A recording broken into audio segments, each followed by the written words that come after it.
Cool. Welcome, Plan Stage Weekly, July 22nd. Gabe, looks like you're up first. Cool. Yeah, so I'm going to share my screen real quick, and I updated my category direction pages, and I just thought it would be worthwhile to share that with the team. Just the things that are like different, new, whatever. So issue tracking, I think one of the things that I did is I simplified, thanks to Marcin and Mike Long for contributing, simplifying the I guess the purpose, the essential intent for issue tracking, to provide a single source of truth from an idea to, from inception to implementation. Members of the community should be able to trust and effectively collaborate on it from anywhere within GitLab without slowing down their current flow. So I think like this is a little bit simplified there, but I guess the main things to go is I updated this what's next and why section with kind of like the outcome of the major themes that we're going to be tackling over the next several months, and the outcomes we're hoping to achieve with them for our customers, and then also some basic progress, because we can jump around from some of these different themes from time to time. And the one that I added that wasn't here before was extensible issues and issue types. So there's not a lot that we're doing right, like in 13.3 for this. It's mostly like thinking and planning, because the monitor health team is using issues for incidents, and they need to customize them. And so we're starting to think through what it looks like to have issue types behind the scenes for now, but eventually user facing, so they can configure those. And let's see here. I did go down and update some of the top user issues, and I just wanted to highlight some things. Like I've been keeping like these counters, so each time I update the maturity page, I can track the velocity basically of thumbs up to see which things are trending and which ones are still really relevant to the wider community. So one of them that is still like kind of pretty steady is this list of all subscribed issues. I know Alexander is doing some work there to get some migrations in place so we could eventually get that done. The one that had the biggest jump was this group level description templates for issues and merge requests. So it had a jump of 32 upvotes, which was huge. And basically this is like, I want to have epic descriptions and issue descriptions at the group level that all projects within that group can access. So if I have 100 projects, I don't have to maintain 100 different templates in each of my projects. And then the other ones that kind of steadily gaining traction was removing a list label and closing an issue. And there's a small proposal there. So I've pinged a couple folks on this just to ask about feasibility for some of these things that are smaller, and maybe we can try to get them into 13.4. And then I think I updated the strategy as well to kind of show basically we're working towards simplifying groups and projects in that working group, which could mean consolidating groups and projects into one thing, and then having like the inheritance behavior. It's a pretty interesting problem to solve, but it's kind of really important for the plan stage in particular, because planning is cumbersome when you have epics at a group level and issues at a project level and all that other stuff.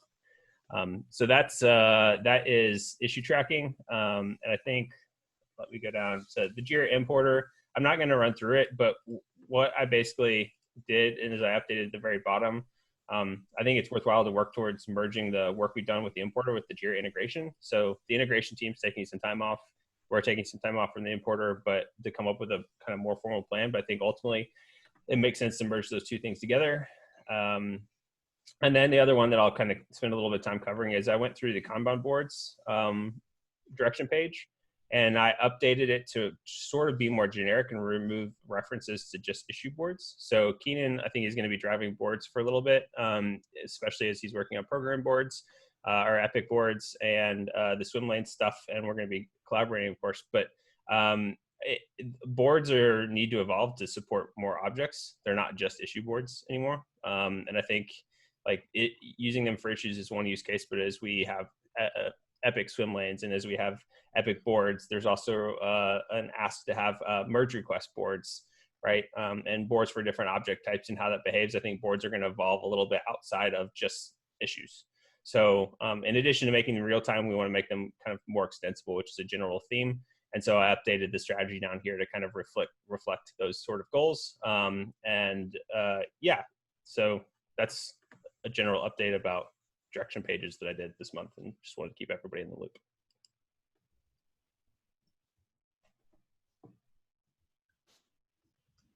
Cool. Thanks for that. Anyone have any questions, comments?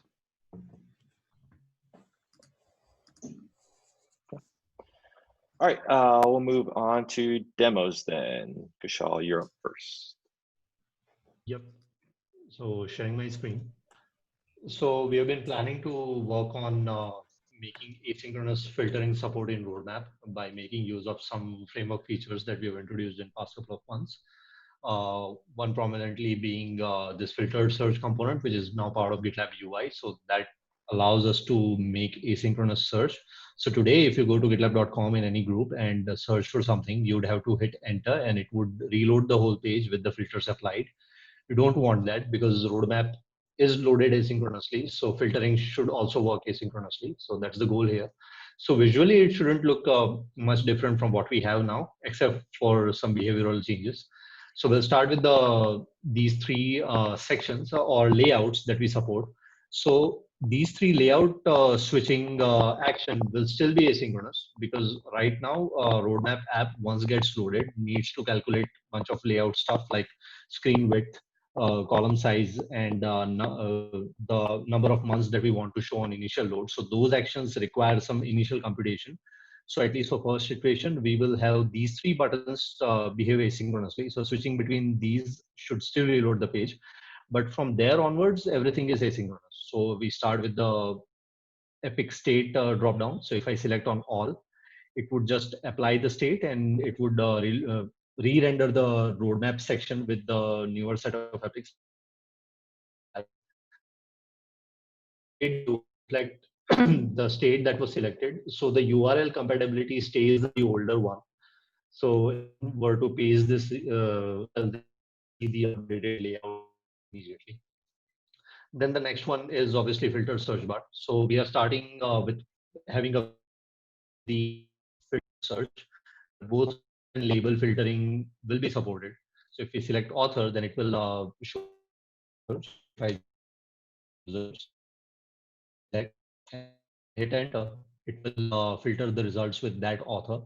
Same thing goes for labels. So if I just select one of the labels, hit enter, it will match with the criteria that was selected, and obviously plain text search. So if I search like test, which does not exist either in the title of this epic or the description, so if I hit enter, it will not match anything. But if I just remove the plain text, hit enter again, it will bring up the results. And if I clear the filter, it will clear all the filters and load the results asynchronously. Same thing goes for sorting as well. Like if I select date, then it would basically sort by the dates.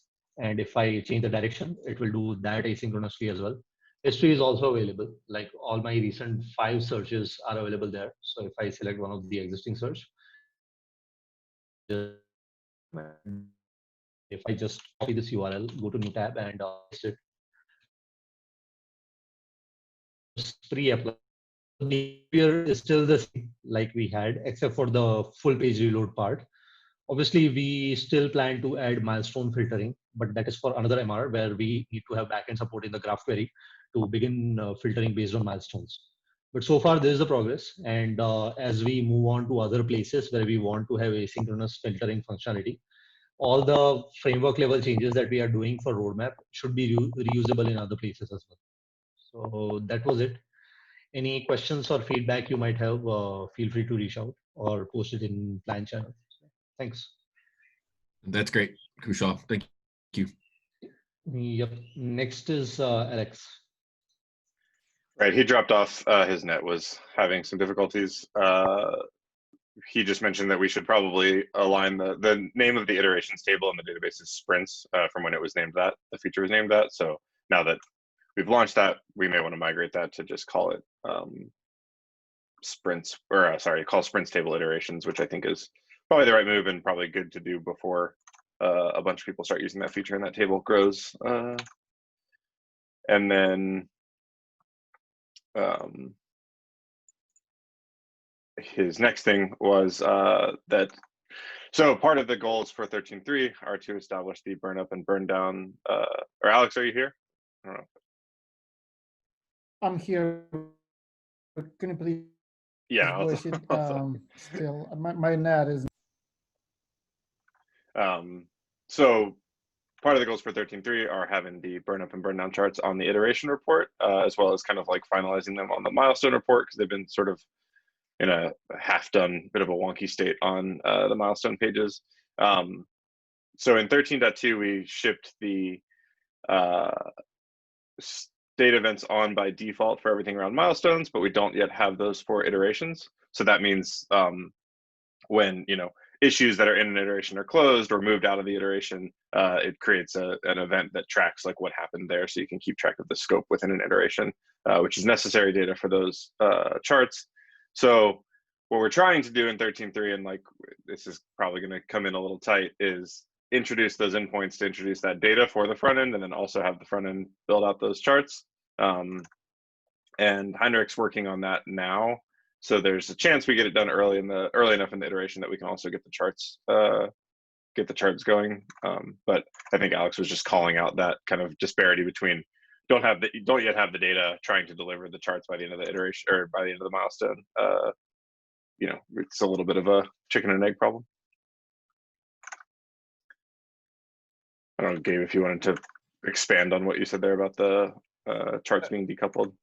Oh yeah, sure. So I think the burn down and burn up charts are like or stepping back, the way I've been thinking about it is the milestone report is not in view, and the iteration report is. And once we have added the group by functionality, it will have feature compatibility with the existing milestone view, so we won't be removing anything. And so we can basically reuse the iteration report for the milestone report. And I think the mechanics are pretty much exactly the same. But one of the things that we also want to do is put like burn down charts and burn up charts and some other metrics eventually like in some part of a board or expose them on a board. We've gotten ding from the analysts that we for support for single Scrum teams within boards, because we don't also have analytics in the boards, right, where the teams do the planning. So we're gonna have to figure out how to solve for that at some point. And then there's also like a lot of requests for the non-engineering personas. When they log into GitLab, they don't want to have to go dig for their burnout chart. They just want to be at like on their homepage or their group or project page dashboard.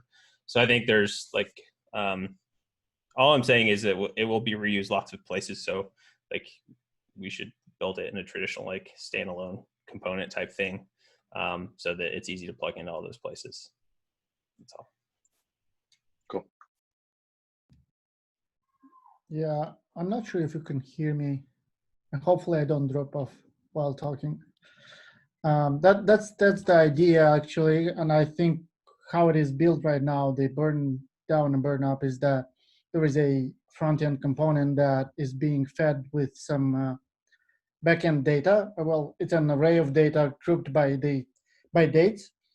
So the thing is, then you build that backend data and feed it up to a same front-end component that can be reused in different places.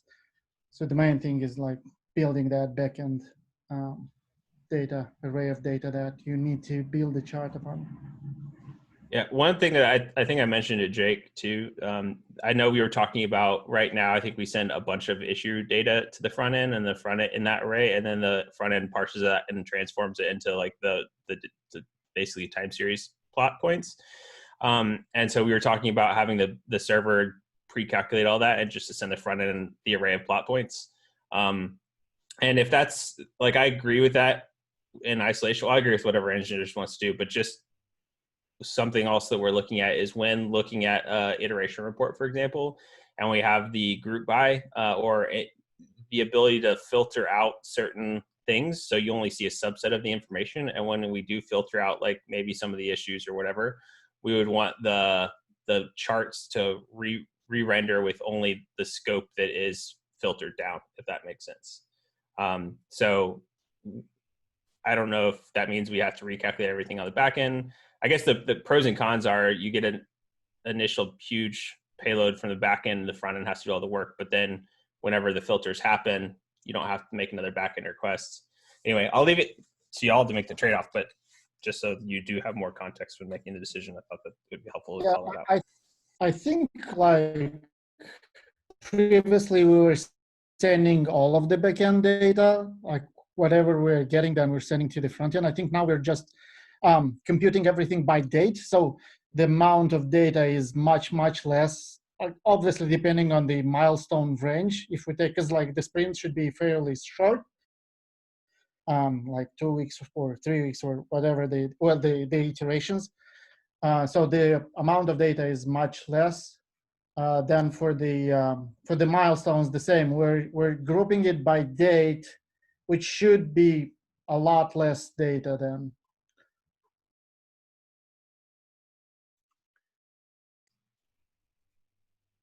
Right. And so Gabe, I think, so just to clarify, like if you're looking, let's say you're looking at the iteration report and it has a burn up chart of the iteration. So issues, issues assigned, issues completed, are kind of like your 2 lines. And then can you give me like an example of like you're filtering down by something and then the chart changes? Sure. So we have one of the things we want to work on is a group by, where we're grouping issues by like a label or by an assignee or by a subgroup or project. Or so let's say, for example, our team in our current state, our iteration is at the org level. We want to see our burn down for just our team.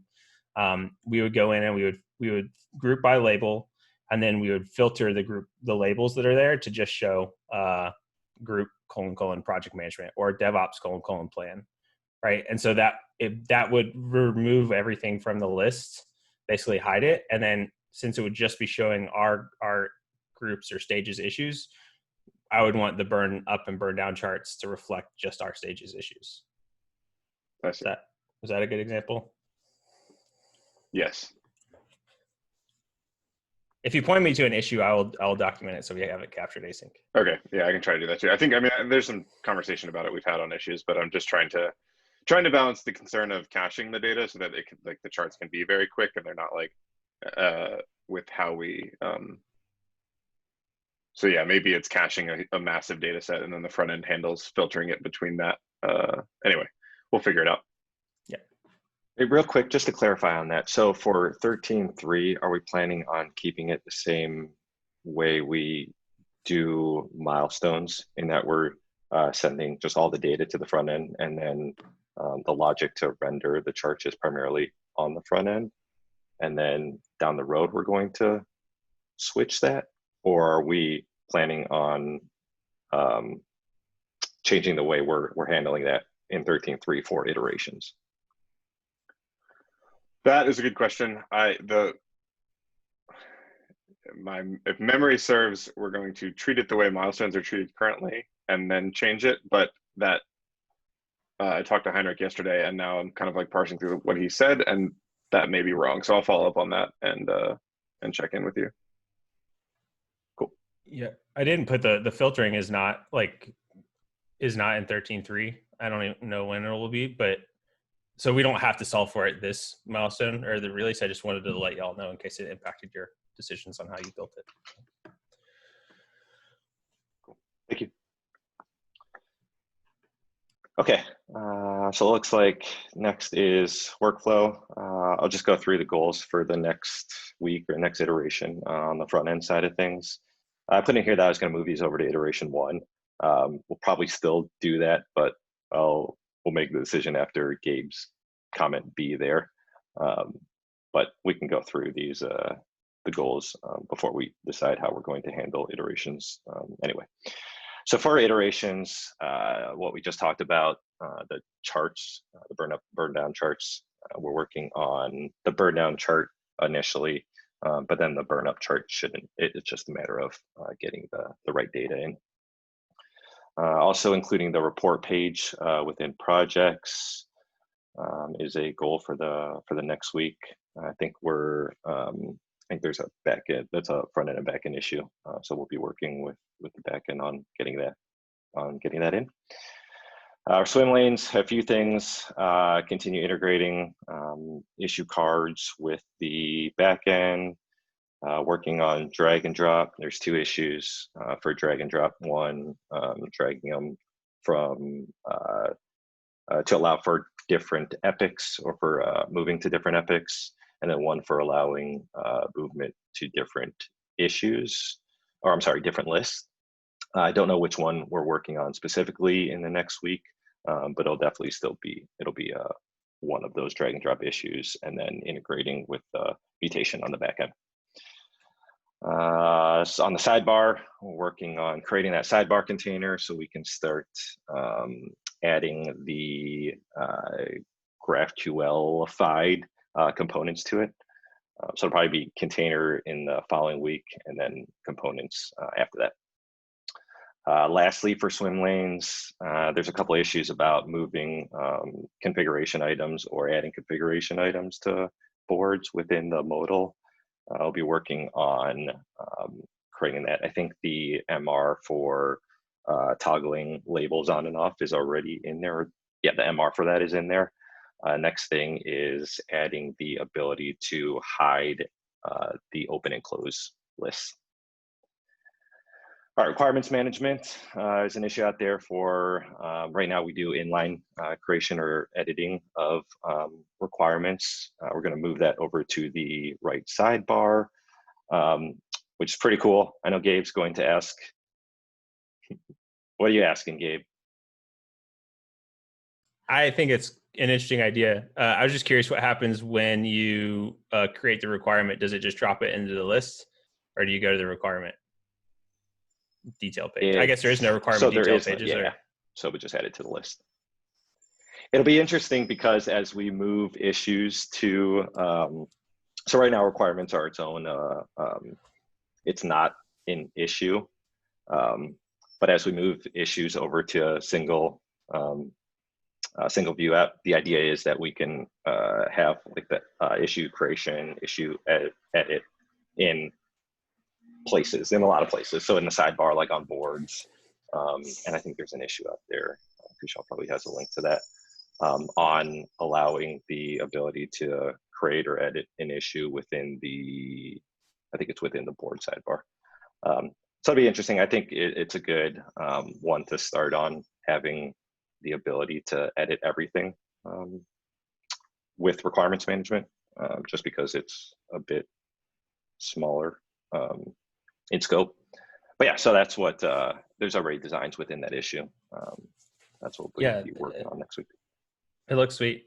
I was thinking for issues, it would also make sense, probably the sidebar might need to be a little bit wider, but I was talking to Holly about a prototype for how we could show issues in every context, right? So in the list, in a board, wherever.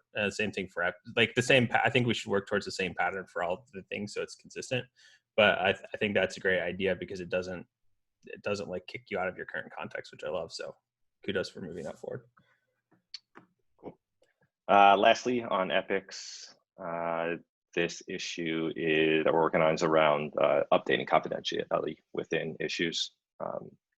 So similar how you can update, well, yeah, similar how you can update confidentiality within issues. We'll add that for to the epic sidebar in the next week. All right, moving on to Gabe's question. The swim lanes have enough support? I believe so. I mean, on the front end side, next week we'll have 3 out of the 7 or 8 engineers. What do you think on the back end side, Jake?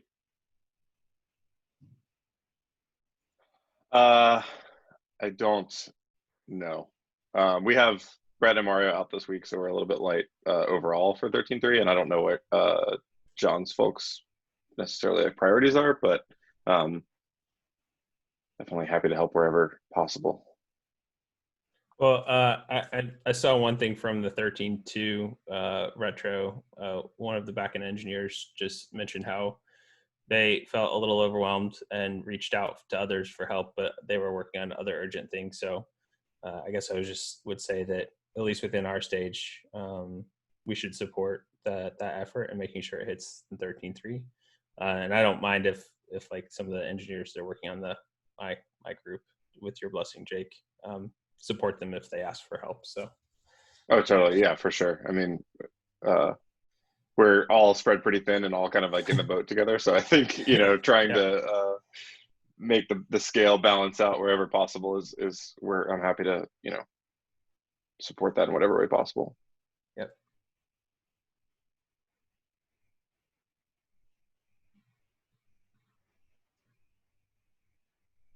Yeah, I mean, we're all under this understanding that that swim lanes is the #1 priority within the stage.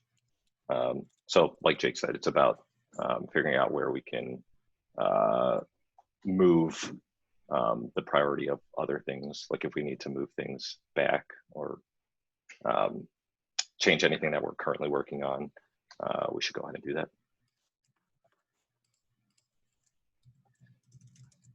Cool. Talk through iterations, Gabe. Yeah, so I think we opened an issue to talk about dog fooding it a little bit, but we didn't really talk about specifically how or like the mechanics of what we wanted to do. And I noticed this from another team who's asking questions about planning and not just iterations, but doing things asynchronously. And in a synchronous team, we would have like a 30-minute to an hour like iteration planning meeting where we talk about, like, we look at the board and we talk about issues and weight them and then like commit to them and put them into the iteration. But we can't really do that necessarily effectively and be inclusive of everyone. So I didn't know, like, I didn't know like what the most lightweight thing we could do to include everybody in deciding what we wanted to commit to for iteration and allow them all to participate in doing that, but also have it be something that doesn't drag out like 3 or 4 days because iterations are supposed to be like only a week long. So I'm just curious if there's any input. Yeah, we almost have to start like the planning of an iteration a week before to allow for a few days before the actual start of an iteration.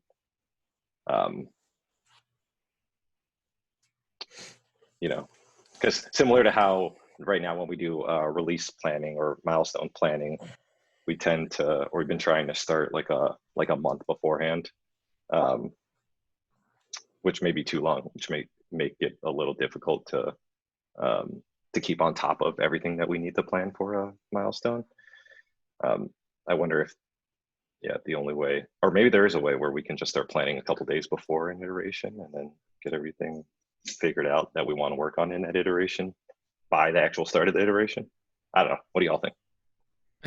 I think a key part, and I'm kind of just speaking at this from the portfolio certified side, since that's the board I live on, is I think we need to find a way to get the items in planning breakdown given like an early weights earlier, because then that allows like PMs to kind of take a cross cut of that and be like, okay, there's 10 weight here.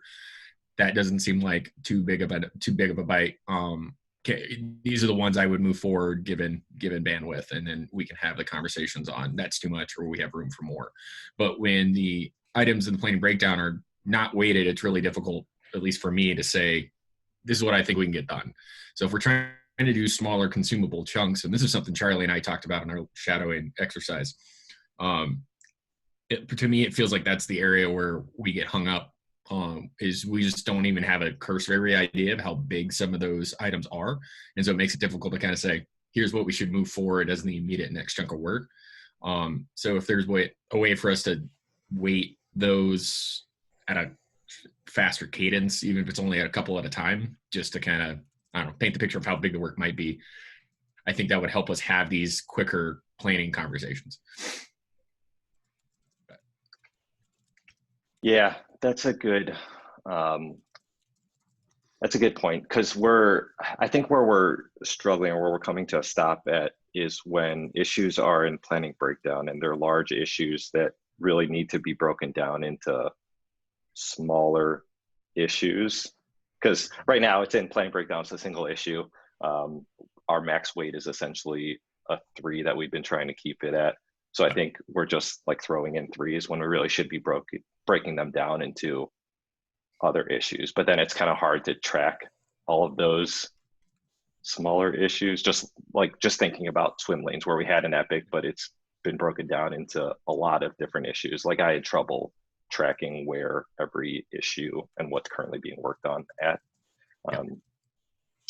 So I'm wondering, I mean, because ideally we still want to get to an issue equals in iteration tops, right? So an issue essentially has the from start to finish can be done within a week.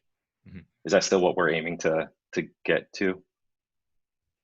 Yeah, I Yeah, think that's a good something goal. should be able to get started, go from ready to development and verification in a week. And some of that is going to be outside of our control at first. Like we can't always control review times and stuff, but it's a good signal to help like service that and get support outside of our stage to improve processes, you know? So. Yeah, so then I wonder if when we're going in and weighing, like when something is a planning breakdown, instead of attempting to go in and weigh something, we have DRIs go in and break it down into week-long chunks of work. And then, I mean, we could still use weights, but we'd primarily just use 3, 2, or 1, 3 being a week, 2 being less, and then 1 being just something that can be done within a couple hours or a few hours.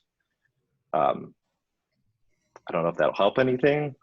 Well, I mean, we have to have, I think, aren't we supposed to have a wait before we move it to ready for development? Because like if Well, even if they're split out, I don't know how many of them are 3s or how many of them are 2s and 1s. You know, then I'm guessing again. Alex had a good idea, or Alexandru. He's like, I'll voice it for him, but he basically said what it makes sense instead of pushing issues into an iteration, let team members pull an issue from the milestone into a given iteration and wait it when moved to given iteration.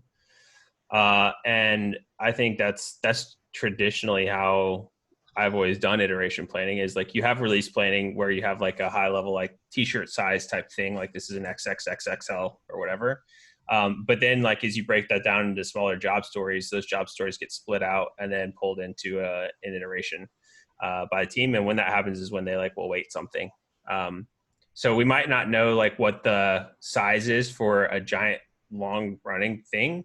And we can figure out like a maybe a different weighting scale for that, like a t-shirt size type thing for an epic almost, right? Is kind of where I would want to know like how big is an epic, and then you can break the issues down into smaller pieces that can get pulled in, weighted like on the fly. That gives the team feedback on estimations and also helps estimates not be stale by the time you get to something. So I think it's a great idea. Okay, so then when it is in epic form so when it's in planning breakdown, before it gets to ready for dev, or before it gets to a point where an engineer can pull it into an iteration, then we just have a really high level swag essentially, or t-shirt size, as opposed to trying to get it down to a 1, 2, or 3 at that point. I think Right. that's one of the things that I put in the 13.2 retro that it would be helpful for me is like when you have a big issue like that, thinking about, I don't care as much about all of the details for how we're solving it, but knowing how many issues it should be spread across, and then like how many MRs for each issue, right? Because then I can essentially track the overall progress of something, of being like, I know if this is going to be like 5 issues and each issue is going to have 4 MRs, then I can literally go and check the progress for myself without asking anyone, which is also like super helpful. But yeah. There was a comment I think that Charlie made in the retro. Maybe it wasn't Charlie. Someone made about having a DRI be in charge of breaking it down earlier on, like while it's in planning breakdown. How do we feel about doing that on the engineering side, that is? I don't know if I've read the relevant comment in the retro yet, but I think one concern we talked about was like an issue doesn't necessarily need to live with, like, the same person who breaks it down doesn't necessarily need to pick it up and do the work. I think, there's probably some benefit for that being the case, but it's not necessarily always going to be possible.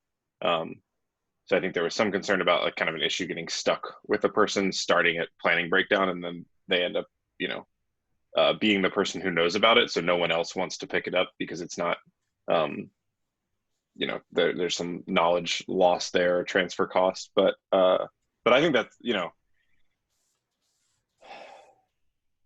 half of fixing half of the or addressing half of these issues is going to be done in the planning breakdown process, like going through figuring out the scope of it, breaking it down into issues. Like that's a huge portion of the actual work to be done. It might only be might be three weight of just breakdown and then 1 weight of actually writing code. So I don't know if it's worth formalizing that to make it like, okay, if you get assigned an issue that's in planning breakdown and then you carry it through, and that's like where kind of starting on something starts rather than ready for dev. Maybe that starts to overlap with Gabe's collapsing lanes initiative. Gabe, remind me, was when you were talking about like eliminating lanes in the boards, was planning was ready for dev one that would get crunched into what is now planning for breakdown and scheduling, planning breakdown and scheduling? I don't know, maybe. Okay. I think ready for dev is officially part of and planning breakdown or part of the build track in the and like whatever. So I deleted the scheduling list from the project management board yesterday, and I moved all of the stuff that was in scheduling into planning breakdown. So at least we can just move things directly from there into ready for development. But I do think it makes sense, like if you do more high level release planning and planning breakdown, and then like you can pull things, like kind of Alexander said, engineers can pull things into iterations from that list of issues, right? Which I think was the whole idea behind having the scheduling list, but I don't know if we necessarily need both. I want to get rid of as many like lists as possible. So however we do that, I'm game. There's also the one kind of side thing to this is I have a feeling engineers, or the engineers feel like the stuff they're working on is product features and building code, and it's hard to reduce a little bit of their capacity to dedicate time to the planning, so planning breakdown as opposed to working in dev, if that makes sense. Yeah, sorry, Zoom kicked me off for a second. I just caught that last statement. But so if I say something that doesn't track, it's because I missed something important. So I apologize in advance if that happens. But I think like we need to like just accept and appreciate the fact that the planning part is important, and we can accept a loss in bandwidth if it helps us plan better. Right. Because with like swim lanes, we had this MVC broken down into a set of like 10 issues, and it was like, hey, this is great. This is a good breakdown.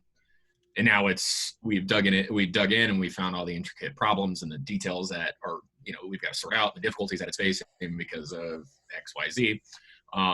Knowing that earlier probably could have helped a lot of the pressure and like planning and setting expectations. And so like taking some time to plan ahead, even if it's just at a cursory level, I think ends up saving us a lot of mental burnout in the long run, and it allows us to just like understand the work better, which I think it's going to help us all around. So that's my take on it. Like if somebody says, hey, I got to spend a day digging into this proposed new feature so that we understand it and we can properly scope the work, like I'll take that trade-off every day. That's my take.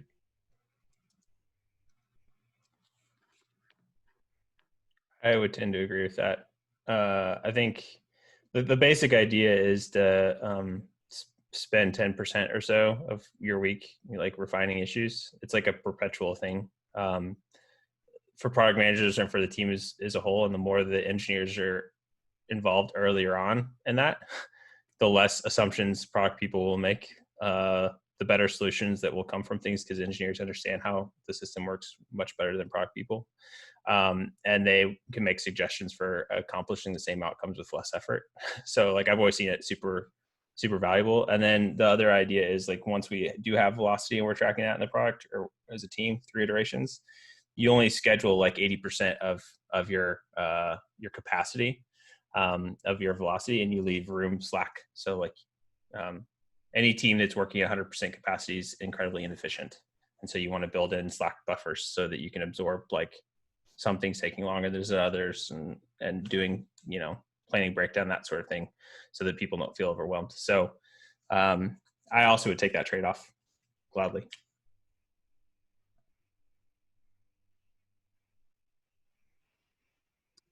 Yeah, to use a real world example that we're going to run into here shortly, the idea of program and epic boards.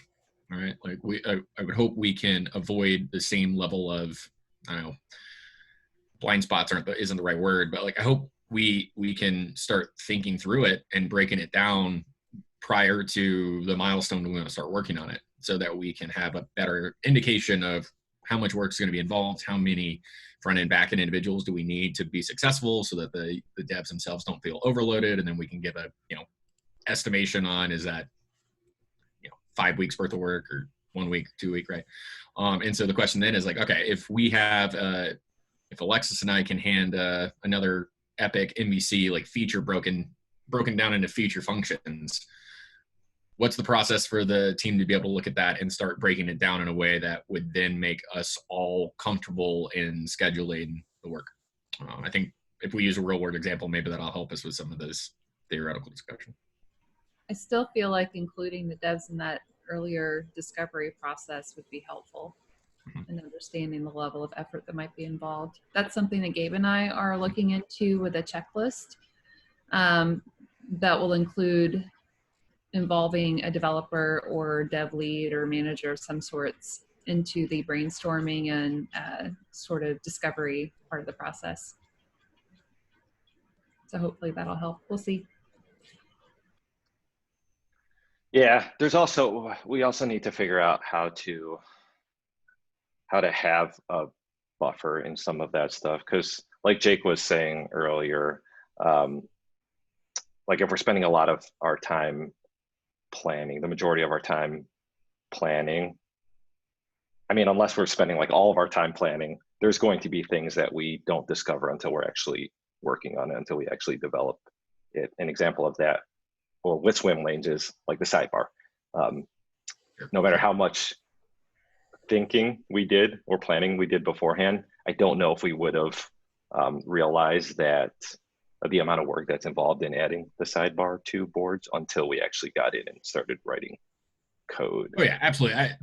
I don't want anybody to feel that there's this expectation that we're going to have perfect planning and estimation. Like you do this for 6 months and you realize that's never going to happen, right?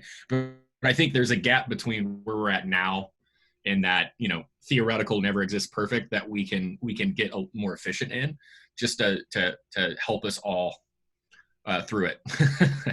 And so it's more just like, okay, even if the estimation's like 20% more accurate than what we have now, that's a huge improvement, right? Yeah, I don't think you ever want to invest that much in planning, because we're taking away investment in building. So the whole reason why I use like story points or weight and iterations, and these, like, they're supposed to be super lightweight. And so if you don't know how to weight something, you do like a 20 or 30 minute research spike to get just enough information in order to estimate it. But the estimates are never going to be accurate. But the thing about it is that they're always going to be consistently inaccurate as long as the same team is together. So you still get the benefit of a velocity. And that's where I like the idea of like, as things like maybe looking at a big issue like swim lanes or epic boards and breaking it down into like, logical chunks, saying, hey, when we build this, here are the high level things, so to speak. And then that kind of like informs what issues we create. And then as those issues get pulled into iterations, they get estimated. Like the only thing that matters is that we have a weight on an issue before it gets assigned to an iteration, right? Because that's how like eventually you establish velocity. So as long as we're doing that, and as long as we're using iterations, then we don't need to overinvest in like breaking huge issues down into their smallest little bite-sized pieces and being like perfect at planning. Like that's wasteful in my opinion.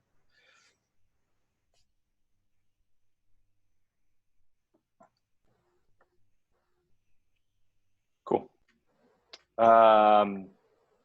We want to continue the conversation in the dog fooding issue. Yeah.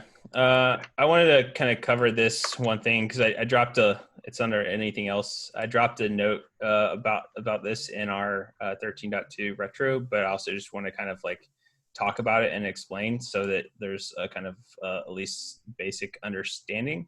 And so one of the things that Scott Williamson and I think worked with the Noop that they did is they looked at preparing this rationalization for investment in R&D by stage based on a couple different factors. So they kind of classified like each of these based on if it's a usage driver, meaning like how many people are using it right now. And you can kind of see right there that there's about 5 different categories. I think right now we fall into this range right here, which is a 4.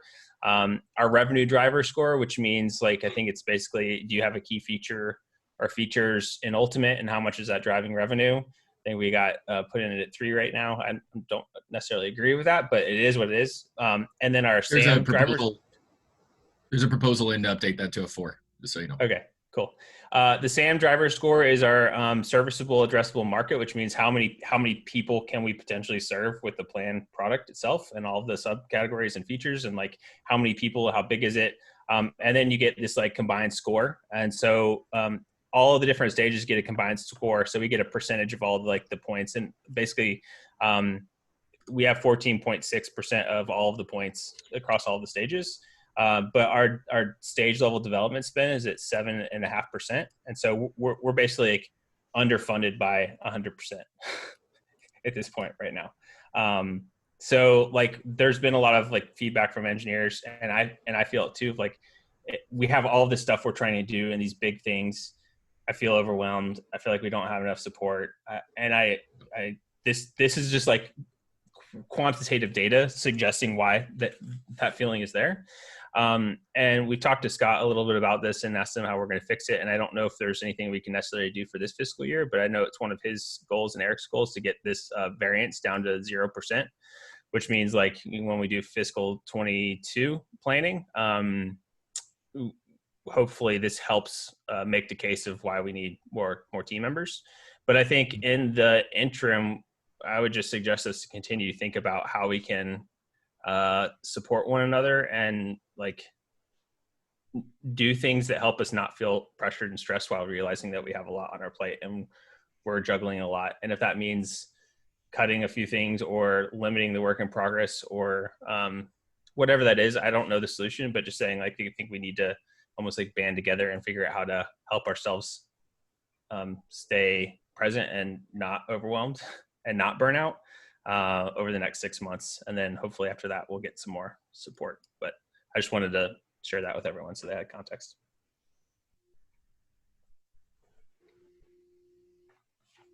Any questions about that? What is the group of people who assembled that? Like at what level is that argument made, I guess, currently? Which argument? Well, so like this is a very clear like example of like out of all the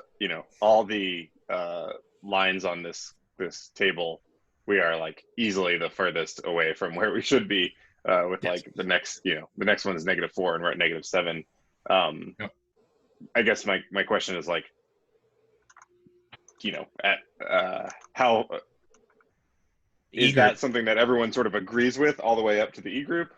So that got presented to the board last week. So okay. that came from the executive group and has been like shared to the highest level of authority. Gotcha. I think the question then is, where does it go from here? And there is a level of, I think, advocacy that needs to happen from everyone in this call up to continue this conversation and to continue to point at it. And then the level of decision, I mean, I think it starts at like the group managers all the way up to the directors and then to the VPs of when there is resource allocation discussions, that all of this data is up on the table at the same time so that they can make the best choices.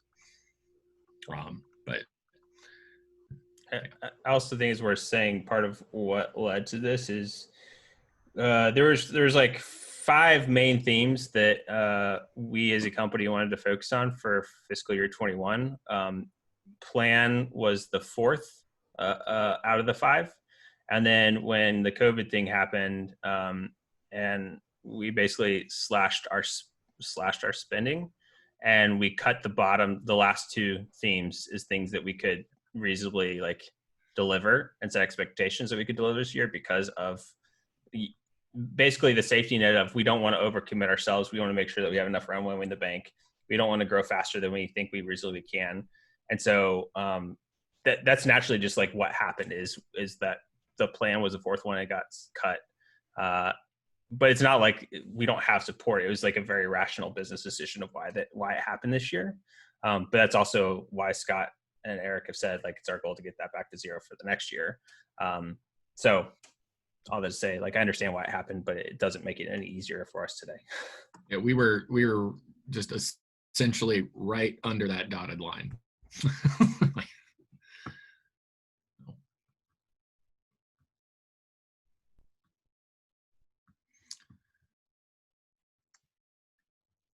Cool. Well, thank you for sharing that. Anyone else have anything else? Alrighty. Well, enjoy the week. Talk to you all later. Thanks, team. Hi, everybody. Have a great week. Bye.